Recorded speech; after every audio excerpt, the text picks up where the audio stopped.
Well, I don't know. Let's see. Dan, Pat, Dirk. I'm going to say one word in several words in support of Kane's last point, the one that your last point. I was as dubious of self-forming actions as could be, and the more I thought about it, I thought, well, I think the whole business of this being an incompatibilist view is wrong. It's unmotivated. But if we instead think of it as the claim that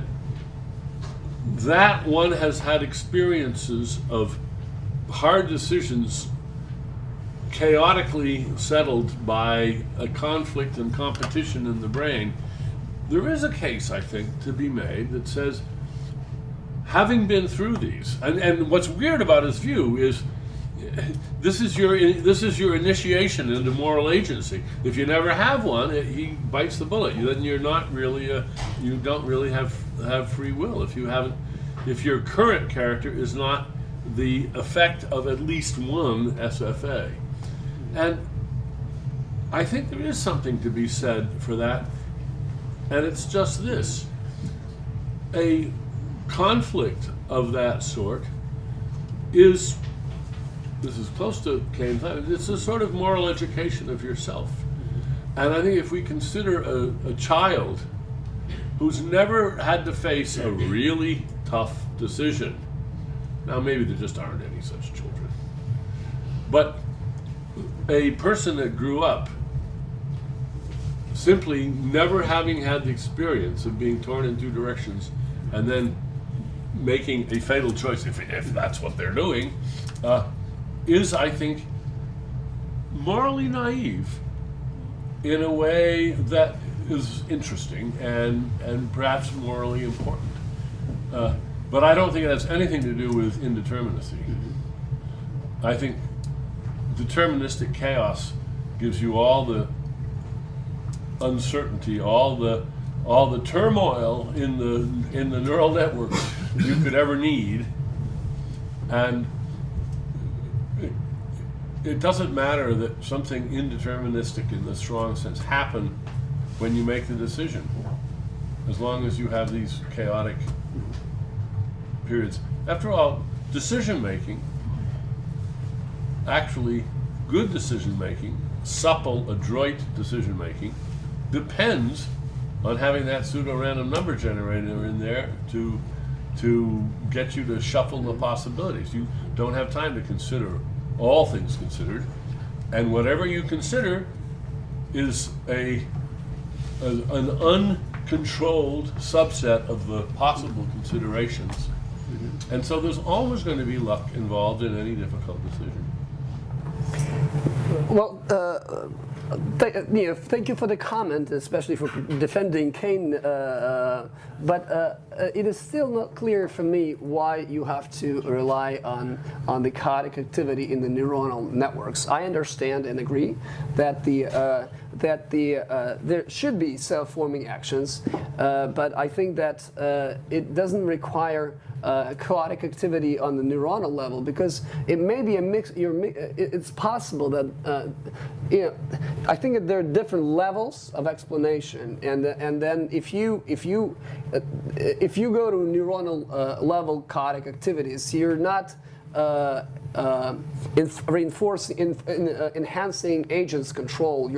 It's just a mixture of two different levels of explanation. I think that it would work the same way if there were no chaotic activity, but just the agent was going through a determined process of considering alternatives, and maybe it was a hard choice, maybe it was turned by different motivations.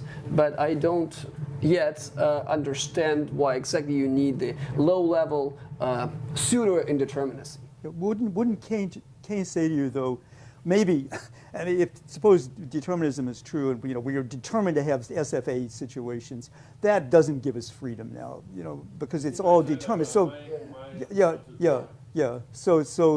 So even if we agree that you have to go through these, or at least counterfactually, you have to be the kind of person who, if you did go through these, so forth and so on, still you're not defending Kane's theory. No. Yeah, yeah, Yeah. okay. Defendable, yeah. Okay.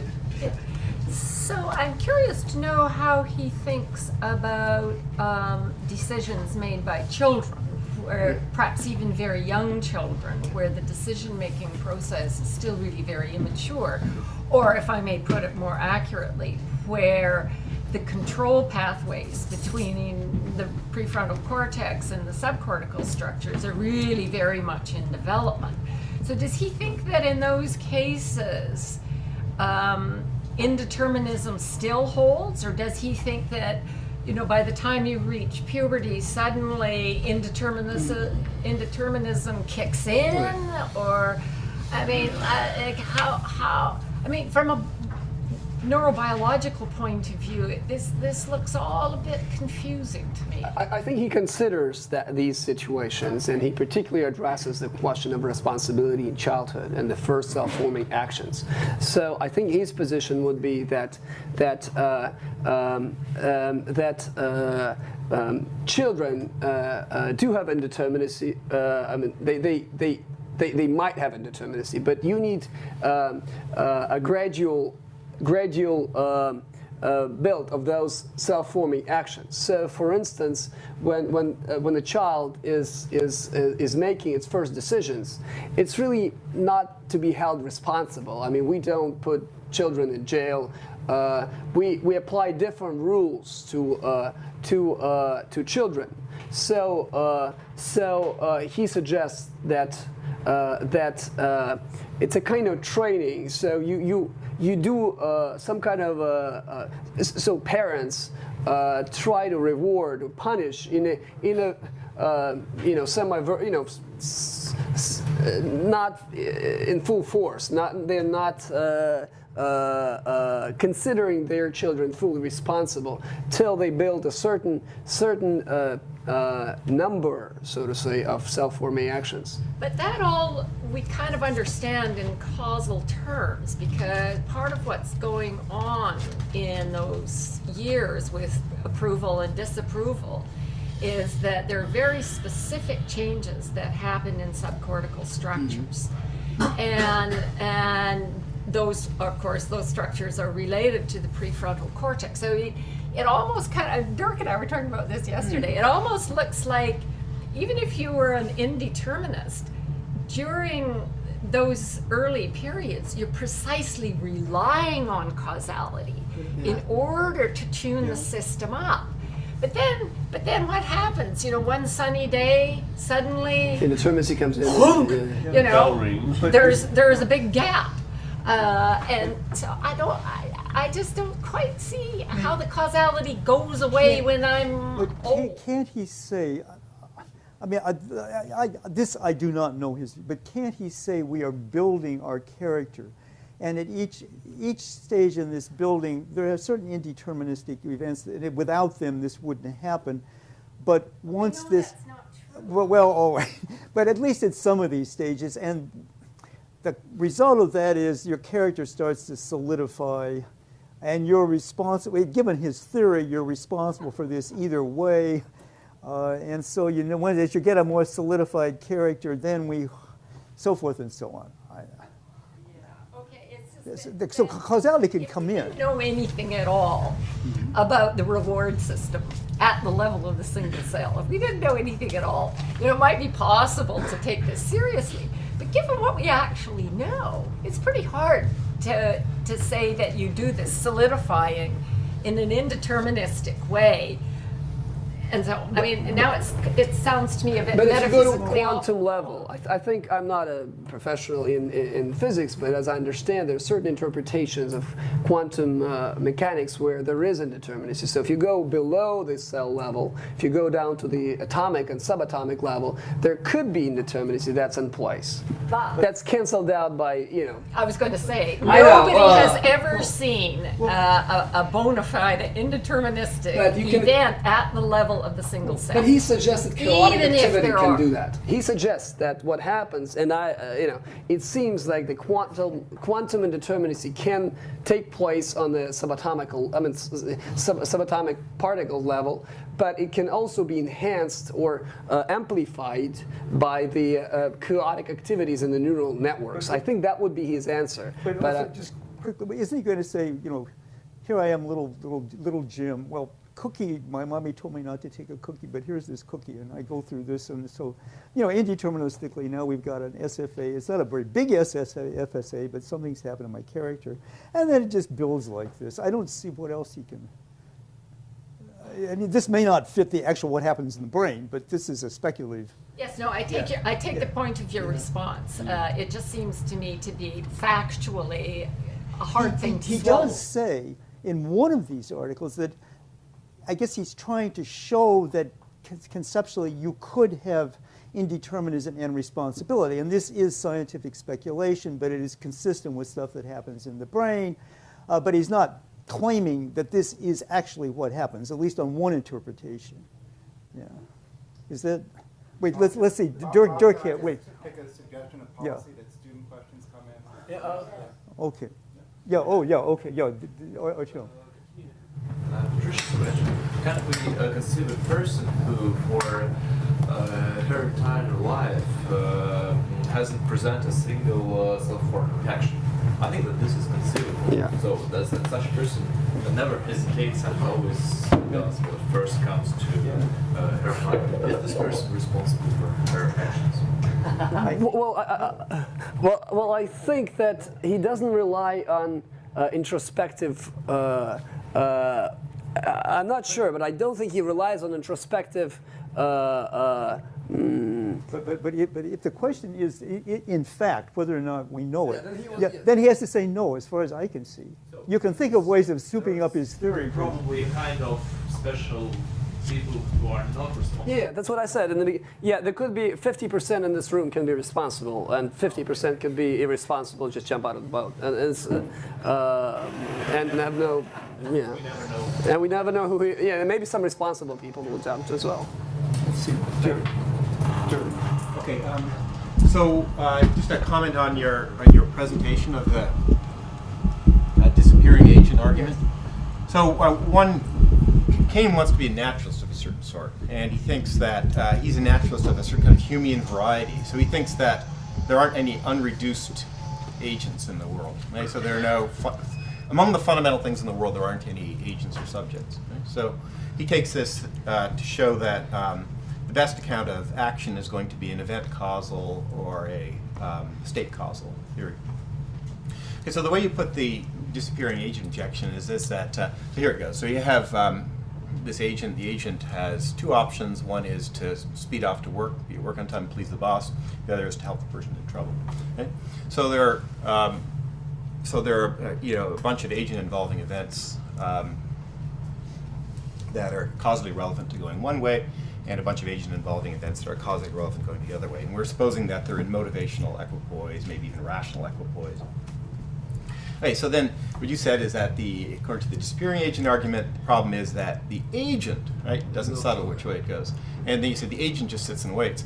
But I think it's a good exercise if you can be fair to Kane to just eliminate unreduced agent talk from your statement of the argument. You don't want that. So the way I'd put it was this, that it turns out that there aren't any agent involving events that settle which way the decision is going to go.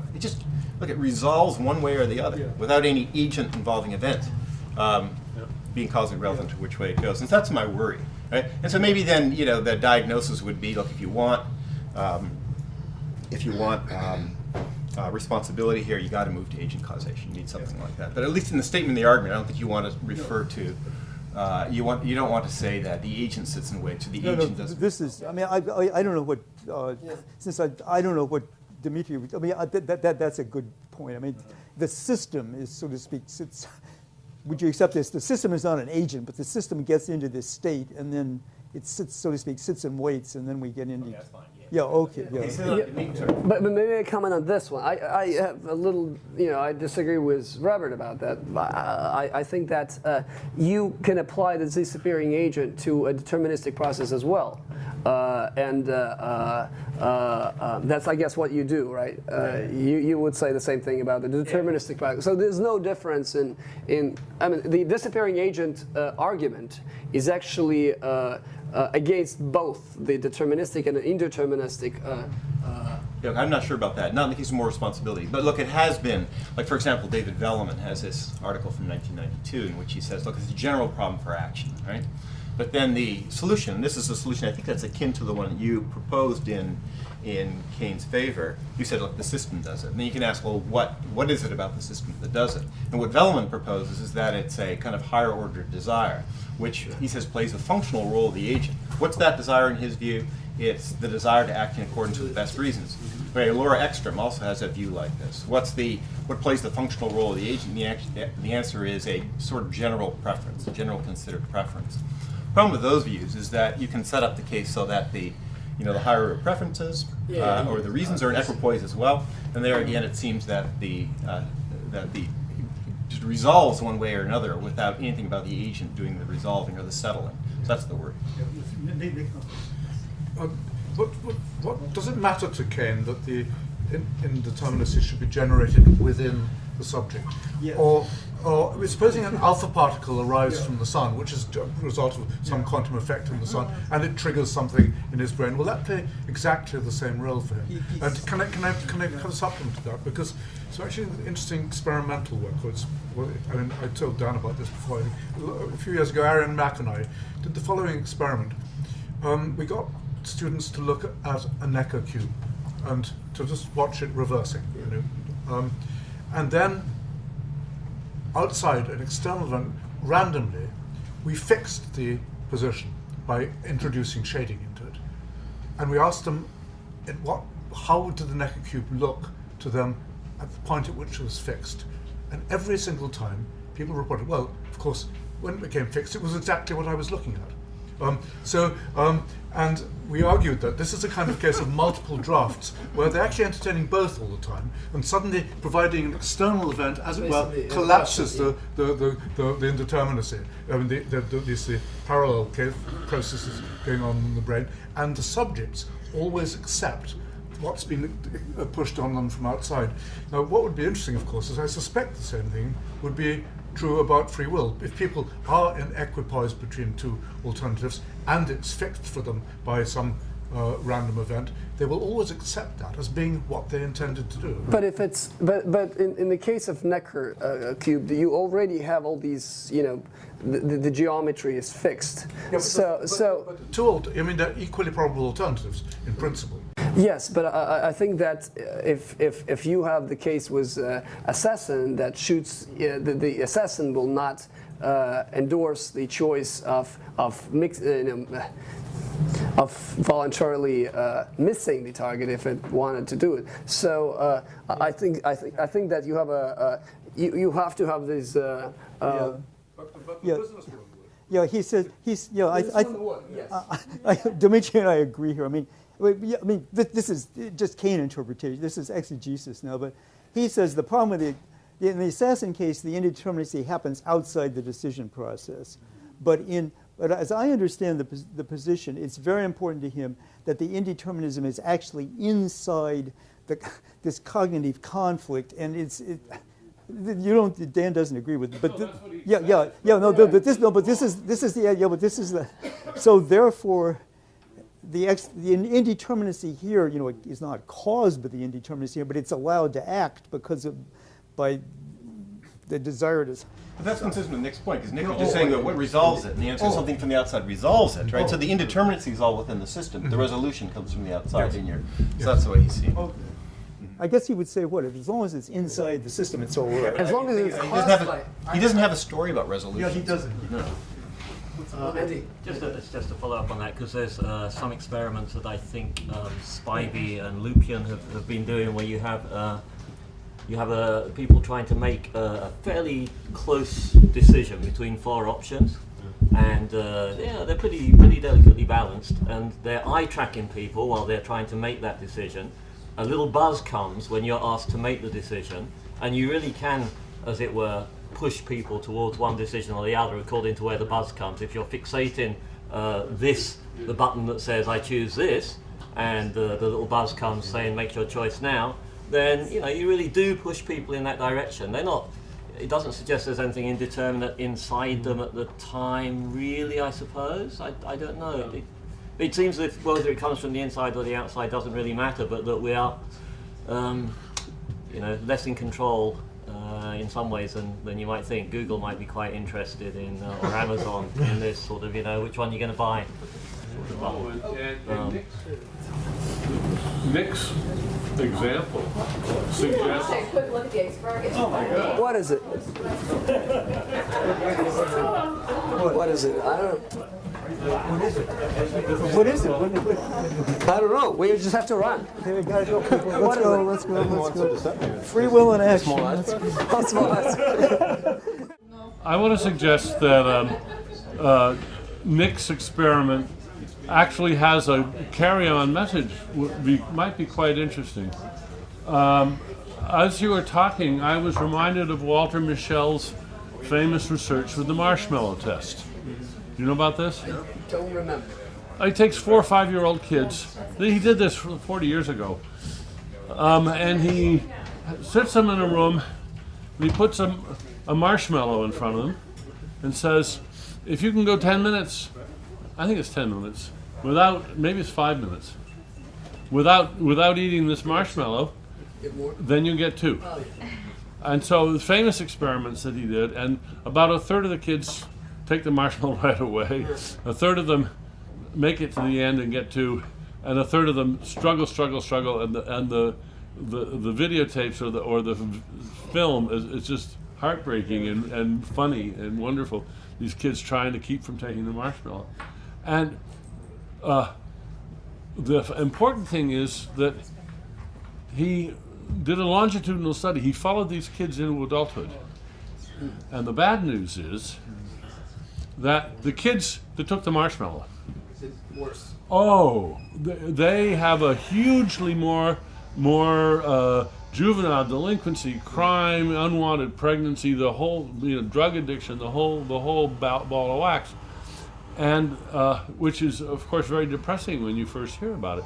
But the good news is, and he's as much responsible for this too, that there are non-invasive ways of, if you catch the kids early, of basically beefing up their willpower, beefing up their self-control in a way that overrules. So we don't have genetic determinism, we don't have childhood determinism, I mean in the bad sense that people worry about. But now here's what I want to do with Nick's idea. Suppose Kane is right about the importance of self-forming actions, and suppose, moreover, that if you really want to be not just a moral agent, but a good, self-controlling moral agent, what you really need to have in your childhood is a bunch of SFAs where you face a struggle and you make the right choice.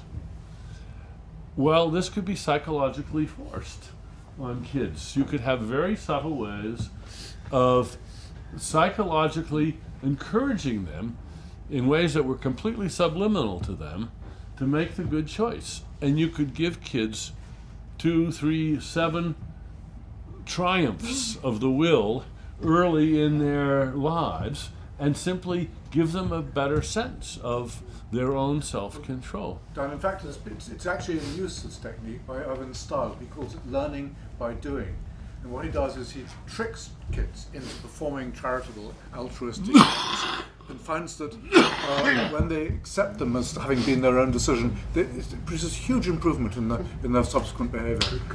It's very nice stuff, yeah. I think that they've done the same experiments with rats, and the rats also have. Rats' free will, right? I don't know.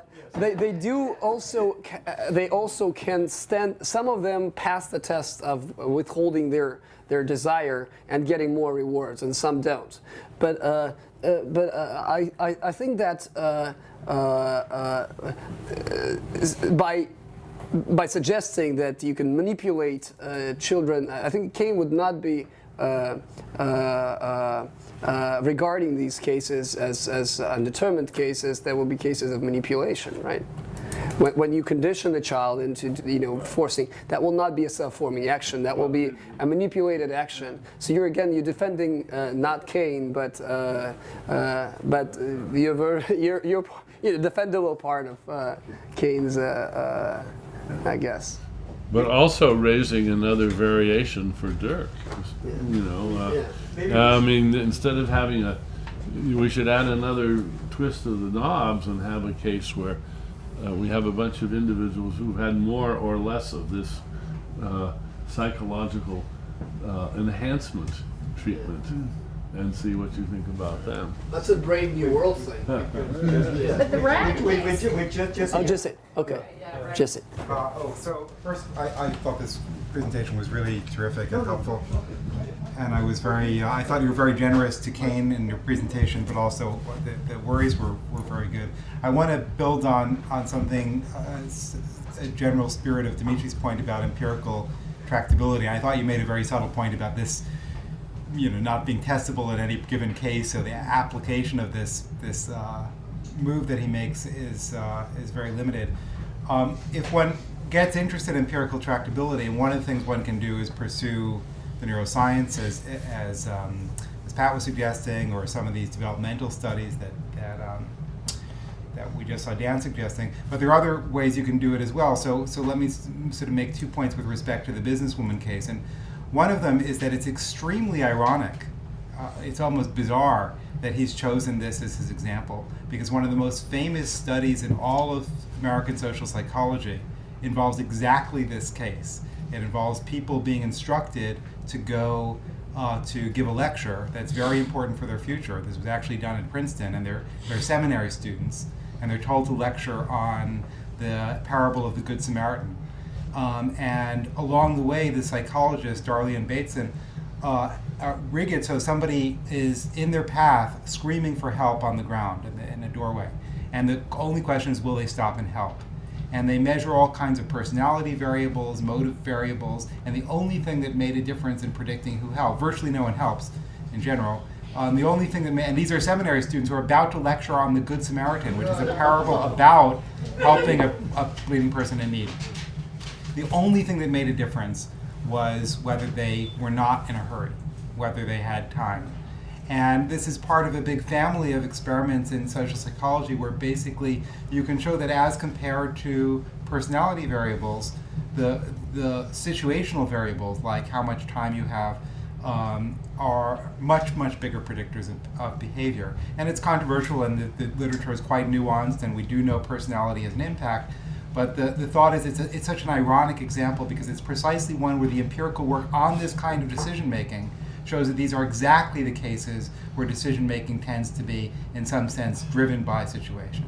And then a second point, so one way to pursue these examples is every time a philosopher comes up with one of these examples, look and see whether in the literature people have looked at how decisions are made in these kinds of cases. Often it bears on the philosophical theories. And relatedly, I actually don't share Kane's intuition about this case. And one of the, people have different views about experimental philosophy, which is a method of taking polls or surveys of untrained, that is non-philosophy trained individuals to see what they think about these cases, to see not only whether people share the philosophical intuitions, which may be very biased by theory, but also whether intuitions can be moved around. So simply taking a survey and say, how many people raise your hand if you share Kane's intuition, that's not so interesting. But if you want to find the root of this intuition, then you can manipulate your experiment by showing the same scenario in different conditions. So I really liked Nick's idea about external sources. So suppose you told this story about the internal brain events being indeterministic. But for one group of subjects, there's a further detail added, because it's underdescribed, a further detail added, which says whether the quantum event shifts to position A or position B depends on the current temperature in the room. And my guess is that if you just mention an external variable contributing to the microphysics of this event, the intuition that there's freedom in this case diminishes significantly. So I think if you can show that people's intuitions about freedom can be pushed around in these different ways, you have a further empirical way to explore how we as professional philosophers are arriving at our intuitions about free will. And once we understand the source of those intuitions, we can better assess whether those intuitions are reliable or informative in drawing grand conclusions about these cases. Thank you very much. It's really very interesting that this example was empirically tested. But I think Kane would argue that the situation, this experiment, is not exactly relevant because if time was a meta if you can combine helping and going to the lecture, that breaks down the idea of SFA. I think that these actions have to be completely incompatible. So you cannot help the woman, help the victim, and also get to your meeting. You can do one, not both of them. So maybe, but I think that the second part, I think that in an elbow room, Den was bringing out some more. I think it was about some influence from the stars or something. I think this is indeed a very good argument against Kane. So it is indeed. I mean, one thing that's been shown with these experimental psychology studies, experimental philosophy studies, is if you change little things, like suppose the event is a good event or a bad event. We were just talking about these examples where kids learn through these interventions to control their behavior and do the right thing. Well, if you switch the scenario to them being taught how to do the wrong thing, intuitions tend to be very different. But he doesn't rely. I don't think he relies on the intuition about the businesswoman case. I think what he does is he first gets to the example with assassin case and the mathematician case and the husband case, which are simple cases where you do have responsibility, and then from that he suggests he doesn't say from the start. That in the businesswoman case, you have the intuitions. I think I would agree with you that you can turn the knobs of the intuition pump and get to very different conflicting results. But I think what he does is he argues from the fact that you consider the assassin case and the mathematician case unarguably responsible action, then you can actually extrapolate this, expand this to the second case. But I also think that there's a problem in there, because what he does is he shifts the indeterminacy from the periphery of the agent into more towards the core of the decision. I think that you can think of the decision-making process as a process of generating alternatives first, and then choosing, making a preference between the alternatives, and then executing the action. So what he does is he extrapolates. He looks at the examples where the indeterminism is is in the periphery, and he says, well, here there's responsibility. But then in the self-forming actions, he moves the indeterminacy into the process of choosing the alternatives, and that's where I think that it really undermines his justification for the extrapolation. You cannot say it's the same examples. They're different examples. Yeah, and of course, but also even the clear cases themselves can be tested empirically. And the assassin case is basically like the Frankfurt cases, and they have been looked at empirically. And actually what people say in those cases is you're responsible, but you're not free. Right. We should do another listen. The good news is the boat seems to be stopping, so if there is something other than an animal that's worth viewing, it can be viewed at our leisure. We've got another question, though, which we should do before we hit an iceberg. So.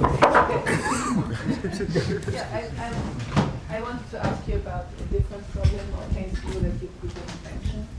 And this is a problem that it seems to me he has with any case where it's obvious to the agent what he should do. And in the light of his own seriously accepted values, he or she acts in a particular way. So for instance, someone is going off into the water, and given my conviction that life is very valuable, I will of course scream in order to warn people so that this person can be rescued. Now, this is not a torn decision at all. I don't even hesitate, but there's a strong intuition to say that those cases can be free and responsible actions. And incompatibilists in general feel driven in the direction to say, no, this cannot be. No, he would say that it is a responsible action, even though he would say the reason why is he says that, as Robert mentioned in the presentation, you don't have to have all the actions in your life to be responsible actions or to be undetermined. I think that what Kane suggests is that if there is one action or several actions in your personal history, then all the rest, because your decision to go and save that person is probably the outcome of your decision to value, maybe save a dog or Sorry, can I ask? That's what I wanted to go on. As I understood it, but I may misunderstand it. Okay, please. It could only be free in virtue of there having been something in the history of the person as she developed, where something like this indeterminist thing came about. And that's as implausible, right? We would like to say that if it's just naturally developing that the person has those values, and she rationally evaluates the situation in the appropriate manner, then this is sufficient. In case I would add, in case she brings it about actively, and that's the way in which I would like to save the incompatibilist intuition. But it doesn't seem to be in virtue of something in the past that we would like to say that in those cases the person can act and does act freely. But I was just going to say, this is like Artyom Besedin's example. And like Artyom Besedin's example of the person whose actions never flow from an SFA, but we nevertheless, and I think he is committed, he's committed to saying she doesn't act freely, but what is your alternative? Well, my personal alternative, well, I don't dare saying this because I know that Dan doesn't take those positions seriously.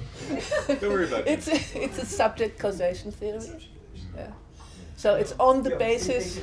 So what you are doing in those cases, in my view, is predictable with certainty, but not causally determined. Yeah. I mean, okay. Yeah.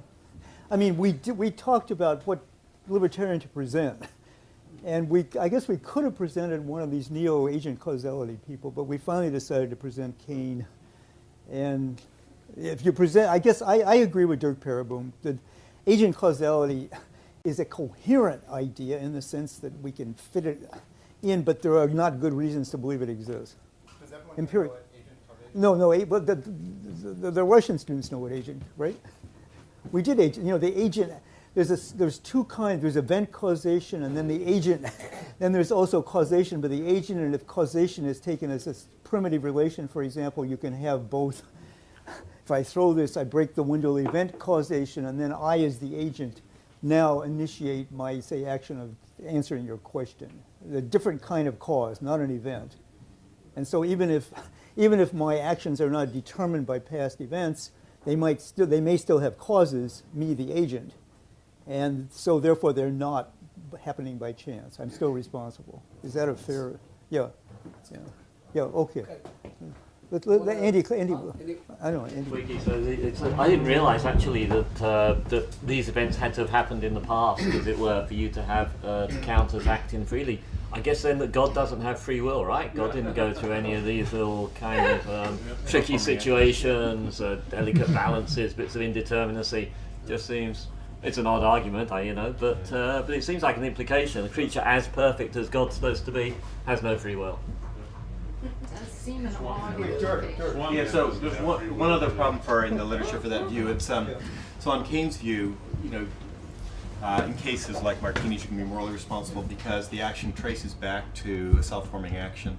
That, you know, generally we think that there's an epistemic component to moral responsibility, so that, you know, if I flip the light switch and it sets off the bomb, I'm not responsible for the destruction because I didn't know that it was wired to the bomb, right? So, but if you're a kid, like, what do you know about the effect on your character of the decisions that you make? The answer is nothing, right? Nothing. So, I don't see how responsibility can trace back to self-forming actions in kids because they don't have a clue what the effect of those decisions would be.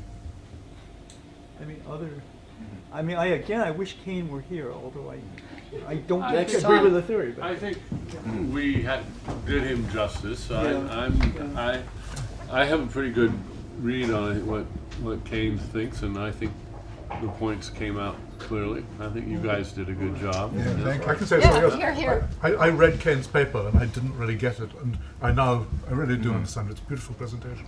Yeah.